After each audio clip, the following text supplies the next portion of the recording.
오늘 이 두 사람이 올라가고 두 명이 떨어졌죠. 안철수 후보하고 홍준표 후보인데 특히 홍준표 후보 같은 경우에는 경선 결과가 발표가 되자마자 정계 은퇴를 선언을 했습니다. 그 영상도 준비되어 있으면 한번 보도록 하겠습니다. 그동안 수고하셨습니다. 오늘 조기적으로 뵙습니다. 이번 대선에서 제 역할은 여기까지입니다.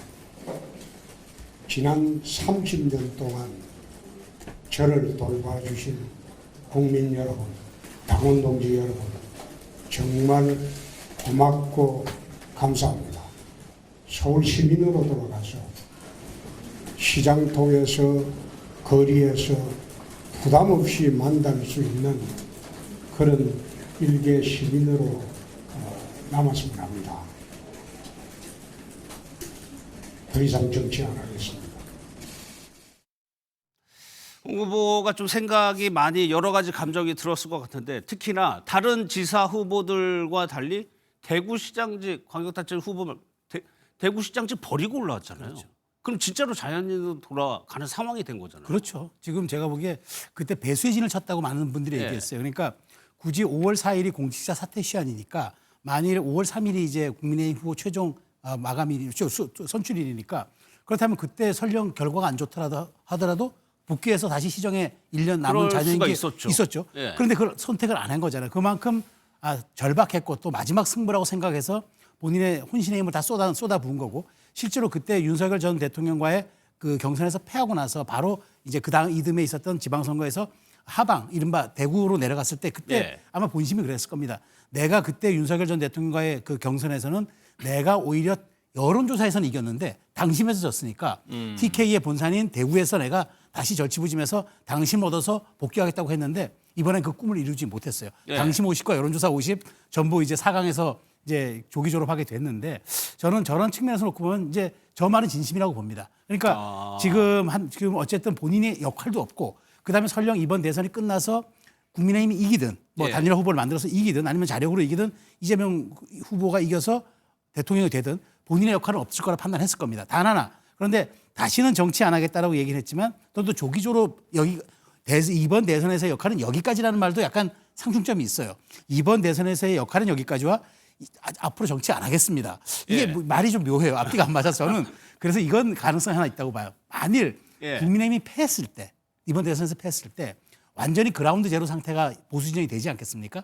그렇다면 그때 혹시 리빌딩을 할 때 보수의 적장자 적통성을 가진 그런 사람으로서 그때 역할은 어느 정도 또 한번 살지 모르겠으나 지금으로선 전혀 향후 한 5, 6개월간은 정치와 선을 긋겠다. 그 얘기는 분명히 한 것 같습니다. 김영주 의원께서는 어떻게 보세요? 이 정계 은퇴라는 정치인의 정계 은퇴라는 말을 뭐 저희는 뭐 여러 번 바뀌는 걸 많이 봐가지고 하지만 저 오늘 홍 시장의 얘기는 좀 진정성이 있고 실제로도 그렇게 될 거라고 예상하세요? 저는 이제 그 공직선거 대선 후보로서는 마지막이다라고 본인이 이번에 토론을 하면서 많이 느꼈지 않았겠느냐. 예를 들어서 CBDC 그런 얘기 나왔을 때 그거는 이태규 교수, 이병태 교수한테 물어봐라라고 여러 차례 얘기를 했다고요. 또 다른 프로에서도 이제 그랬을 때 그게 마치 본인은 다른 좀 자기 스스로 꼰대라고 그러셨지만 꼰대한테 전혀 모르는 신종 용어 물어봐서 낭패 주기 위해서 한다고 생각했지만 실제적으로 그 CBDC라는 용어는 굉장히 중요했기 때문에 본인도 그 자기 공약에 들고 나왔고 페이퍼로 읽었던 거 아닙니까? 이제 그런 의미에서 그걸 다른 후보들이나 언론에서도 물었고, 근데 그런 것들이 이해가 쉽게 될 수 있는 부분이 아니거든요. 블록체인이나 암호화폐나 뭐 스테이블 코인이나 이런 것들이 안 되니까 겉으로는 이거 왜 내가 대통령이 다 알아야 돼? 경제부총리가 하면 되지. 이렇게 말은 정리했지만 속마음은 지난 때보다 내 아이 지적 역량이 더 많이 요구되는데 그런 부분들이 좀 부족하다라고 본인 스스로도 좀 느꼈지 않았겠냐. 그런 의미에서 보면 강력한 나라를 이끌 대통령으로서의 도전은 끝이다라는 생각을 했을 것 같고 대구시장 같은 것도 안 하겠다. 도지사도 해봤잖아요. 근데 그 대신에 아까 최승 평론가처럼 당이 위기에 왔을 때 비대위원장을 해달라든지 뭐 혹은 그런 부분 또 혹은 이번 정부에서 지난 정부에서 총리를 하고 싶어 하셨다 그랬잖아요. 만에 하나 지금 한동훈 후보가 대통령이 돼서 총리 한번 어떠시겠습니까? 라면 와이낫이 될 수는 있죠. 그거는 말하자면 그 공식적인 어떤 표를 통한 당선이 아니라 예. 임명직으로서의 한번 명예 회복은 뭐 그거는 뭐 와이낫이라고 생각이 듭니다. 예. 대선에서의 역할은 끝났다. 요게는 동의하시지만은 완전히 정계를 떠나는 것이냐 이거를 지켜봐야 된다는 얘기죠. 그러면 홍준표 후보를 지지했던 분들도 상당히 많았겠죠. 이제 남은 두 후보가 그 지지표를 가져오는 것도 중요할 수가 있습니다.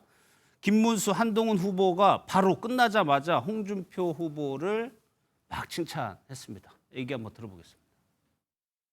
홍준표 후보께서는 아마 1996년 15대 때부터 저와 같이 해왔는데 이번에 이렇게 저와 함께 같이 못하고 이렇게 된 데 대해서 매우 안타깝게 생각합니다. 제가 홍준표 후보님을 제가 몇 년만 더 먼저 뵀다면 저는 홍준표계가 되었을 것 같습니다. 젊은 저보다 더 패기 있으시고 배짱 있으시고 기백 있으셨습니다. 존경한다는 말씀 드립니다. 제가 많이 배웠습니다. 최소한 평론가님, 일단 두 후보 중에 시너지가 날 만한 후보는 한동훈 후보가 더 커 보여요. 지역적으로도 그렇고 뭐 탄핵의 입장에서도 그렇고. 어떻게 예상하세요? 홍준표 후보를 지지했던 지지자들이나 현역 의원들이 두 후보에게 흡수가 될 거라고 보십니까?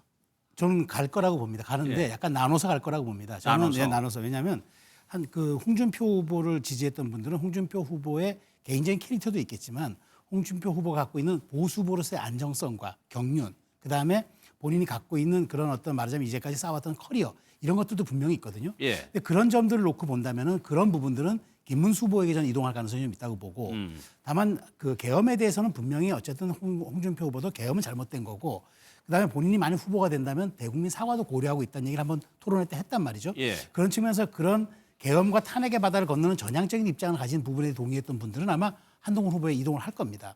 근데 그 수치를 절대적인 수치를 놓고 본다면 아무래도 김문수 후보 쪽이 좀 많을 거라는 생각은 많을 것이다. 분명한데 예. 중요한 거는 한동훈 후보에게 이제 지지하는 이런 것들이 저는 홍 후보가 지금 갖고 있었던 그런 캐릭터도 캐릭터지만 홍 후보가 갖고 있었던 정말 이 그러니까 보수 주류와 적통으로서의 그런 모습들은 사실은 어찌 보면은 이재명 후보를 이겨달라라는 예. 어떤 그런 분명한 그 어떤 함의가 담겨 있다 그러면은 저는 토론으로서나 뭐 이런 쪽으로 놓고 봤을 때 아무래도 김문수 후보보다는 한동훈 후보가 각을 좀 세울 수 있는 선명함이 있어서 예. 저는 그런 측면에서 그 홍준표 후보 쪽에서의 좀 약간 역동성 있는 그런 에너지가 있는 분들은 포기하지 않는 분들, 그러니까 나는 김문수든 한동훈이든 가지 않을래라고 생각했던 그런 당원들은 예. 일정 부분 그래도 동의를 삼는다면은 한 후보 쪽으로 조금 갈 수 있는 가능성이 저는 또 조금 더 커 보여서 예. 수치적으로는 이제 김문수 후보가 조금 많을 수 있지만 그 어떤 결집도 측면에서 보면은 한 후보 쪽으로 가는 그 수치가 작아도 예. 결집도는 더 있어 보이지 않을까라는 분석을 합니다. 사실 이번 경선에서 득표율을 저희가 그 정보를 알고 있으면 명확하게 진단을 할 수가 있는데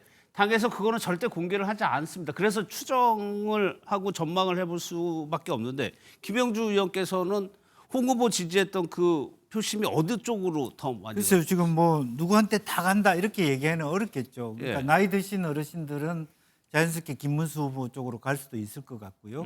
또 왜냐하면 대구 경북이라고 하는 지역을 연고로 한 지원하시는 분들도 예. 지지하시는 분들도 있고 그 대신에 또 홍준표 후보는 특이하게 젊은 층에서도 인기가 많으신 그랬죠. 후보잖아요. 예. 그래서 예. 젊은 후보들은 또 한동훈 후보한테 갈 수도 있고 또 그동안에 말한 부분은 저는 김문수 후보는 결과적으로 한덕수 후보 쪽으로 가기 위한 것이라고 보면 사실은 홍준표 후보의 입장에 반하는 것입니다.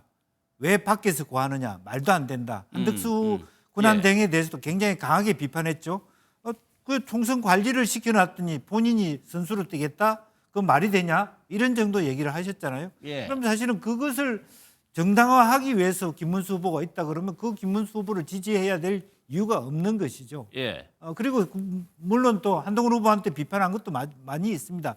용병이란 얘기도 했고 이랬지만 최근에 또 토론하면서도 상대해 보니까 상당히 괜찮더라. 홍준표 후보도 한동훈 후보에 대한 덕담을 했고 오늘 방금 영상이 있었습니다마는 한동훈 후보도 참 매력이 있더라. 사실 제가 만나봐도 홍준표 후보 매력이 있거든요. 강할 예. 땐 강하게 또 약한 척 할 때는 약한 척하고 아이처럼 순수함을 느낄 때도 있고 그런 부분을 솔직히 토론했다고 보여지고 예. 시간이 갈수록 저는 김문수 후보 쪽한테 갈 표보다는 사실은 대선을 앞두고 이재명 후보에 대적할 것으로 보면 한동훈 후보 쪽으로 경향적으로는 더 많이 쏠릴 수 있다 그렇게 보여집니다. 방금 전에 홍준표 후보가요 SNS에 글을 올렸다고 하는데 내일이면 30년 정들었던 우리 당을 떠나겠다라고 방금 전에 올렸다고 합니다. 당분간은 뭐 현안에 대해서 언급을 하지 않겠죠. 일단 충격이 있을 테니까. 그런데 홍준표 후보가 SNS 저런 거 많이 했잖아요. 그렇죠. 대구시장 네, 때도 네. 마찬가지고 아유, 네. 중앙 정치에 대해서 계속적으로 훈수를 뒀단 말이에요. 또 할 가능성은 어떻게 보세요? 저는 당분간은 진짜 안 할 것 같습니다. 아, 진짜 안할 것이다? 당분간은 안 할 거고 왜냐하면 지금 예. 대선 국면이고 당에 지금 뭐 뽑는 이제 마지막 뭐 한덕수 대행과 출마 선언하면 단일화 여부가 또 있을 텐데 예. 그때 또 많은 훈수를 둔다 하면은 많은 분들이 그럴 겁니다. 아니 저 현안에 개입 안 하겠다 해놓고 왜 자꾸 저렇게 훈수를 두느냐고 분명히 지적할 거라서 저는 정말 자연인이 될 것 같은데 다만 홍준표 후보가 이런 건 있을 겁니다. 저 SNS에 글을 올리지 않아도 사석이든 뭐든 한마디 한마디 하는 전원 정치가 또 혹시라도 있을 거라고 봅니다. 아, 그럴 수 저렇게 있죠. 대놓고 예. 이제 뭐 SNS에 글을 올리진 않더라도 예. 근데 그런 말이 갖고 있는 무게와 파급력은 대단히 클 거라고 봅니다. 왜냐하면 바로 직전 대선 후보까지 최종 올라갔던 분이고 이번에도 그랬던 분이고 당대표였던 분이고 저는 그런 측면에서 놓고 보면은 또 경륜과 식견이라는 측면에서 사실 지금 국민의힘 내부에서 홍준표 후보만한 지금 그 정도 커리어를 가진 사람이 그렇게 많지 않거든요. 예. 그런 걸 놓고 본다면은 홍준표 후보가 정말 저는 저렇게 세상과 절연하고 살지는 않을 겁니다. 예. 그 SNS에 글은 올리지 않을지라도 어떤 형태로도 전원 정치를 할 텐데 그 전원 정치의 순간순간 고비고비마다의 파괴력은 상당히 있을 거라는 전망이 듭니다. 알겠습니다. 이제 내일 두 사람의 양대 토론이 있고 이제 곧바로 또 여론조사에 들어가서 나머지 한 명을 추리는데 앞서 홍준표 후보의 패인 중에 이 토론회에서 조금 잘못 전략을 짠 거 아니냐 그 얘기했죠. 그 영상 보시고 좀 이어가도록 하겠습니다.